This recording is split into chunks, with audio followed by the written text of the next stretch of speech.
Saya dari PPK aja. IGS saya Bapak ya? Ibu IGS. Ya. Izin lanjutkan Pak. Ya.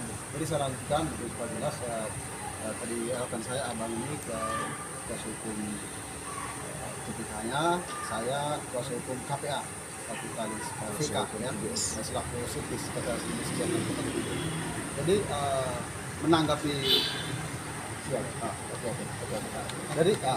jadi menanggapi tahap 2 dan juga penahanan yang sudah dilakukan oleh kejaksaan hari ini.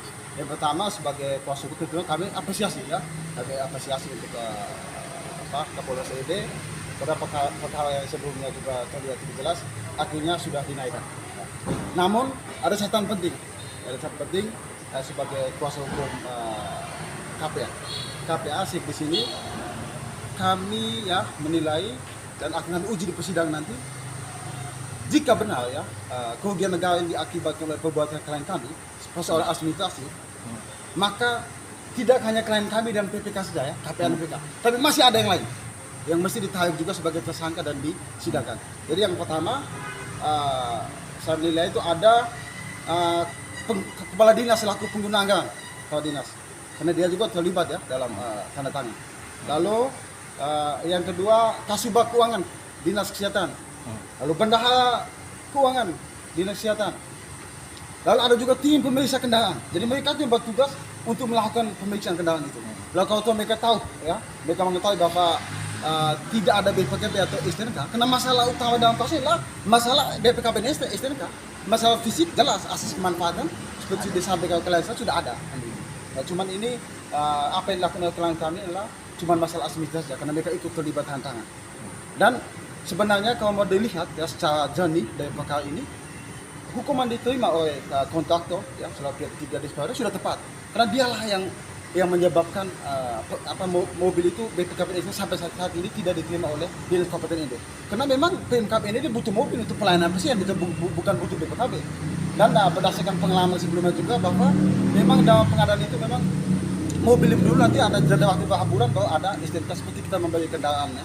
Surat-suratnya ya surat-surat seperti itu. Jadi memang ini kami akan uji di persidangan dan kami akan pastikan ini juga mungkin jalan masuk ya supaya kalaupun memang kesalahan administrasi dianggap sebagai perbuatan melawan hukum tidak pidana korupsi, berarti yang lain juga tadi sudah sebutkan mesti dilibatkan juga, ditarik sebagai pihak juga yang bertanggung jawab. Ya saya analogikan ya ibarat ada lomba 17 Agustus misalnya panjat pinang ya di atas ditaruh bom misalnya, tapi yang lain semua ikut panjat. Jadi semua pihak yang terlibat sehingga mengambil ya tadi dianggap hadiah ternyata dilempar bom ledak ya habis tuh masyarakat ya. Tidak mungkin dong yang ngambil di atas yang dihukum saja. Semua yang terlibat dalam mulai dari dia tangga 1, tangga 2 yang mendukung proses sehingga itu harus ditarik semua. Kalau memang adil. Tapi kalau memang itu dianggap bukan sebagai pelanggar hukum masalah administrasi, ya kalian pasti bebas. Kalau memang harus ditarik juga, semua mesti ditarik juga sebagai pihak lain yang dilakukan.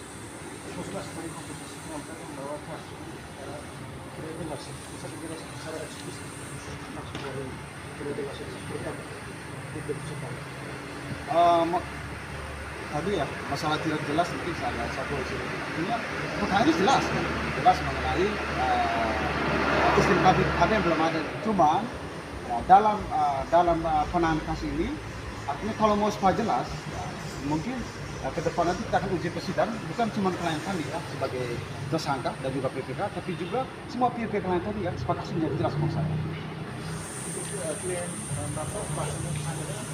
Pasal disangka tadi ya saya lupa saya cek. Tadi ini menyesuaikan lagi dengan KUHP yang baru sekarang. Nanti kena di pasal 603 ya Undang-Undang Nomor 1 Tahun 2003 tentang KUHP dan juga pasal 18 ayat 1, 2 dan 3. Dan juga Undang-Undang Nomor 20 Tahun 2001 tentang tindak pidana korupsi. Terkait dengan pasal yang disangkakan itu, Bapak sebagai kuasa hukum Bapak itu tepat atau tepat? Kalau menurut pendapat saya menilai ya jika sekali lagi seperti yang sudah sampaikan tadi, jika semua pihak yang terlibat yang menyebabkan sehingga ini bukan kerugian negara yang menyebabkan sehingga yang datang hanya mobil suara tidak ada ya maka saya pikir tepat. Tapi kalau memang